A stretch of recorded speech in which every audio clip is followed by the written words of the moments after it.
Hello everyone, and this is the video that you've all been waiting for. It's time to discuss the Snow Queen versus Frozen.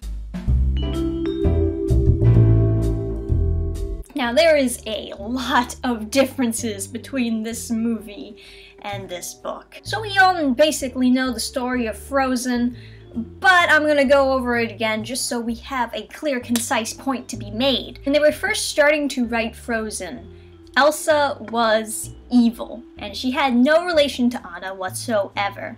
She was the evil Snow Queen, which is a little bit more accurate to the book. You can see some concept art of what the Snow Queen was originally supposed to look like, and I actually think that this concept art is really charming, especially compared to what the finished product we ended up getting, which basically looks exactly like Anna, only with different color hair and eyes. The story they were originally writing when they began production of this remake based off of this book type thing was that there was a actual war going on between the Snow Queen and her little snow army and Arendelle, which is extremely different from the finished product that we got, where there was no war, you know? There was nothing that serious going on. Like, it was snowing during the summer. That was the big problem, right? And the reason why the Snow Queen was waging war against Arendelle was because she was jilted by her fiancé,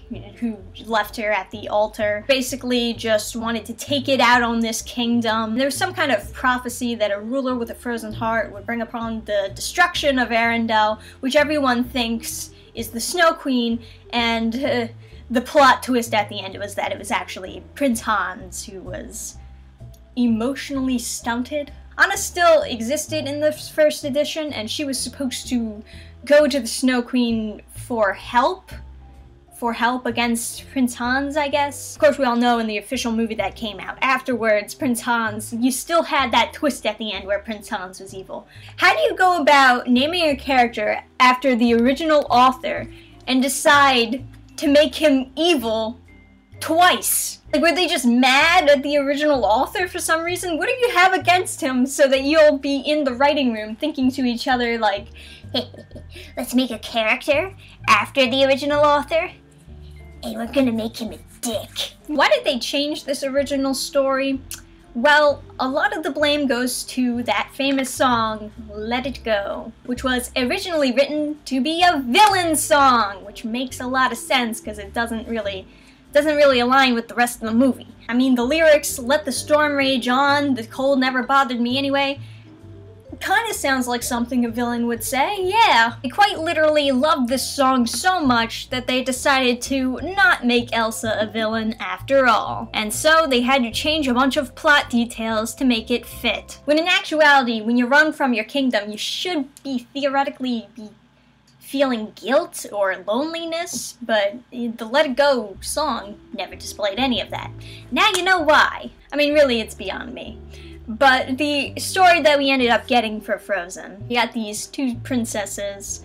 One of them has superpowers, not explained why, she's just born with them. They're playing, and she accidentally strikes her sister in the head. I mean, honestly, it's 100% Anna's fault. You just can't jump off snow mounds. You hear Elsa saying, stop, wait, and then assuming, I mean, how do you not see your sister fall down? And then you jump off. They go to these rock trolls, which apparently have the power to heal, but only if they can remove memories.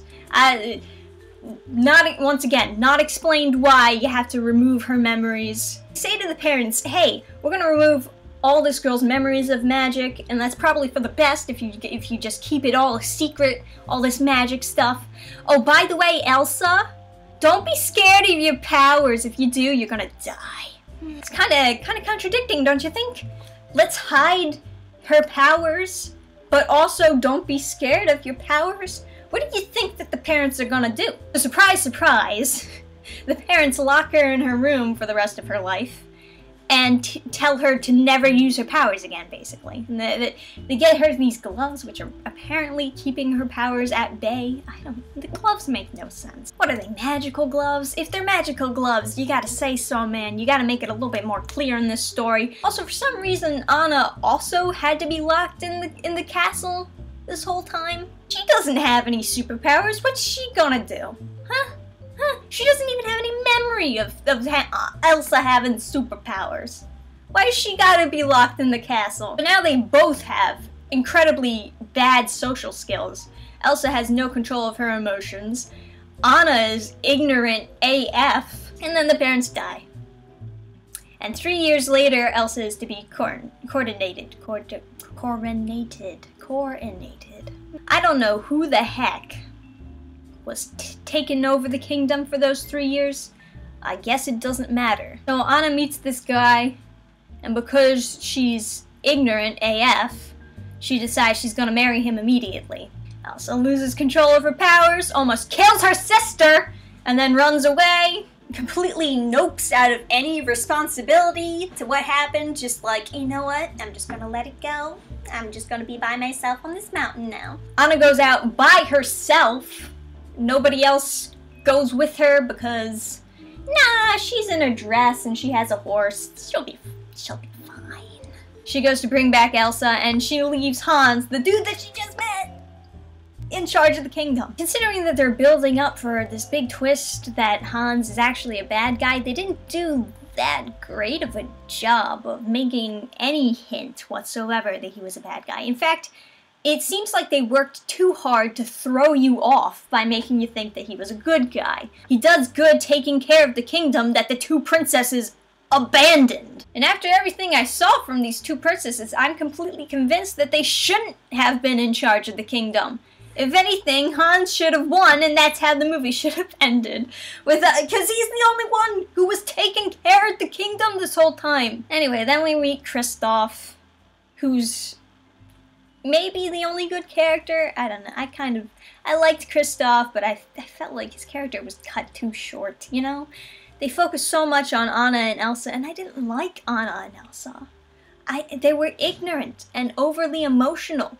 They were terrible role models. Elsa gets captured after almost killing her sister again for the 3rd time in this movie. She almost kills her sister 3 times. Blah, blah, blah. Hans is evil. You gotta save your sister, and that act of love is what will unthaw your heart. And then Elsa realizes that she can test her powers with other emotions. I mean, people tell me that I shouldn't be so hard on the movie like I am, but it's really difficult when it's so overrated. I wouldn't hate the movie so much if there was at least a decent portion of people out there who also hated the movie. Everyone wants to pretend like it's so perfect, it's so good, but the writing was so lazy. It was so cliche. It was such a waste of time. I think the movie would have been significantly more interesting if you had the war story, but I wasn't even for the war story. I mean, it's still nothing like the book. Both of these stories that they were coming up with when in production of this movie were both nothing like the book. It never even occurred to them to try to adapt the original Snow Queen story. Blows my mind. Now, why am I so shocked that they would not adapt the original Snow Queen story?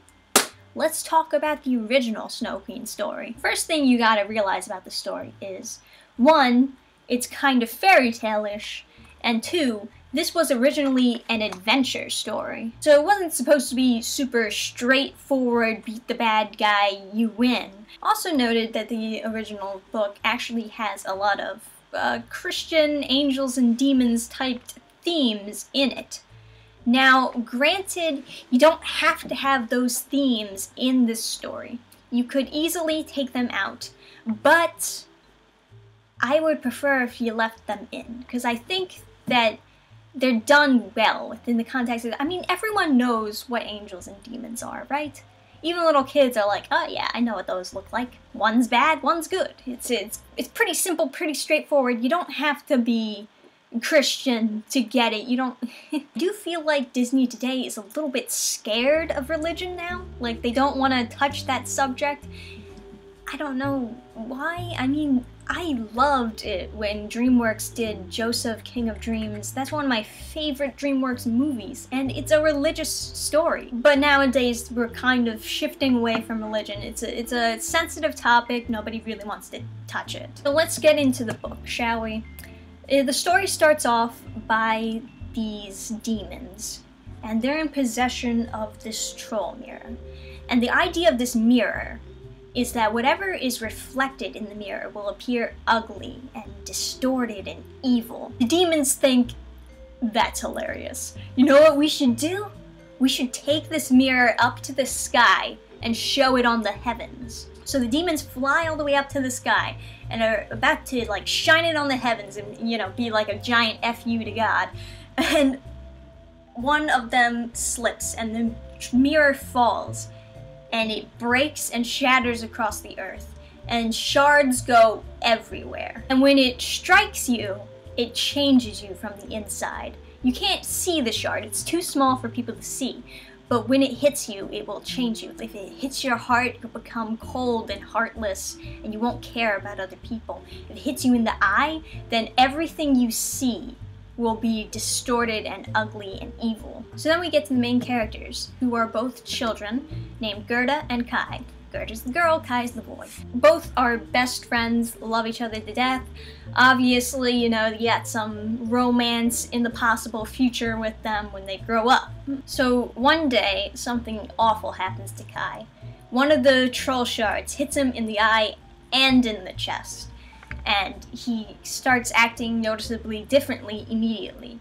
And, you know, he causes Gerda to cry, and he doesn't care that she's crying. All he can think about is, man, you look so ugly when you cry. He sees all the perfect lines in the snowflakes, and they don't have any flaws in them. Even with the troll mirror in his eye, he can't find any flaws in the snowflakes.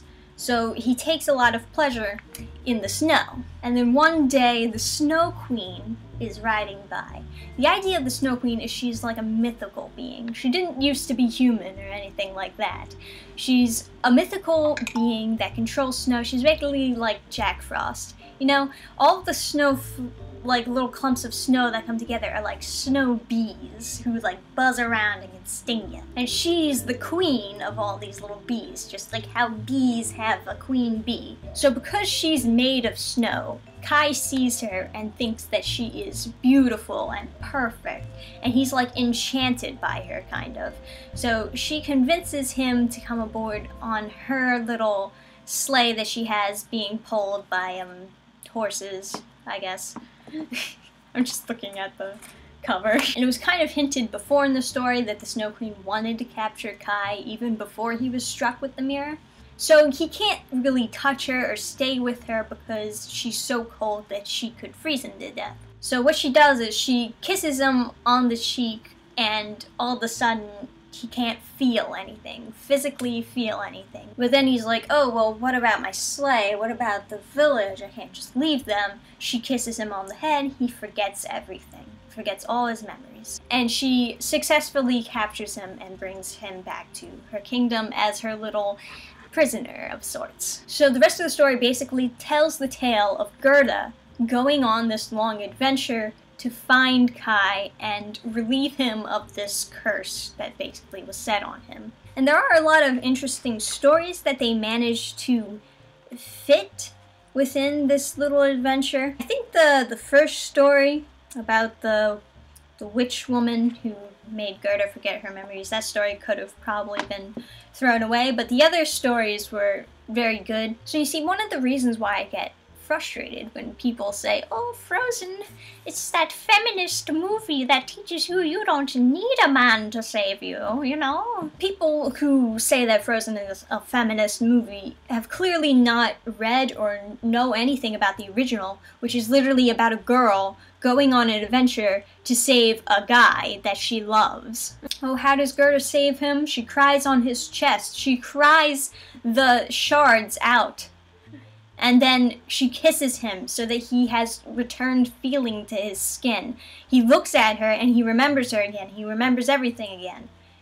And by the time they get back to their little village, they've grown up, they've become adults, and, you know, that's when the whole romance thing kicks in. It's just really bizarre to me that a story about a girl going on an adventure to save a man that she loves was changed to be about two ignorant and emotional women learning how to love each other, or learning how to not love men that you just met in one day. It's just very bizarre in this day and age. We're told how progressive and how great Disney is, and how great Frozen is for being this feminist movie that teaches you don't need no man to save you. This book was written in 1844, and it's more progressive than Frozen. 1844! Women weren't allowed to vote, and they were saving men! My basic argument here is The Snow Queen is much better than the Disney movie that was based on The Snow Queen. I know, it's this big, successful movie, but I honestly think that it's more successful just because of the soundtracks.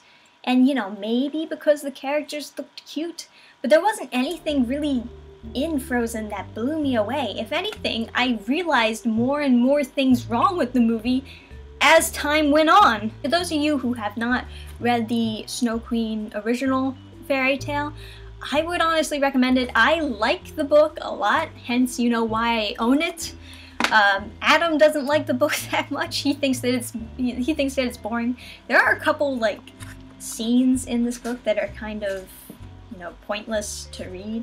Like this was one scene, and it has to do with the story that I talked about, that I would remove the scene with her and the witch in the house. And after she has her memories returned, she goes out to talk to the flowers to see if they know where Kai is. And I think, I could be wrong, but I think the original idea was that Hans Christian Andersen, the author, he wrote these miniature poems, and he decided to include those poems in the Snow Queen story. But it has nothing to do with the story. It's more like a wink and a nod, like, hey, I had to put these poems somewhere, might as well just ram them into the story, you know? And there is another adaptation of the Snow Queen that was done a while ago. It was okay. It's an older adaptation cartoon movie. Some of you might remember it from your childhood. I don't know how old my viewers are, but there are a few things I would have done differently. Like I said, I would be all for making an adaptation of the Snow Queen. It is in the public domain, so I could theoretically do it, unless Disney decided to be on my case about it. Remember to like the video if you haven't already liked the video, subscribe if you want to see more discussions or reviews from me, comment below what you think of the Snow Queen, what you think of Frozen, what you think of the original Frozen script that was scrapped, original concept art, everything. Thank you guys for watching. Thank you for being patient for the time where I finally released this video. I've been saying that I was going to do it forever. I never did. But I figured that I would do it since it's a week before Christmas, you know, kind of a Christmassy video. Or maybe not Christmassy, but like winter. Till then, I'll see you guys next time. Bye! Program restart.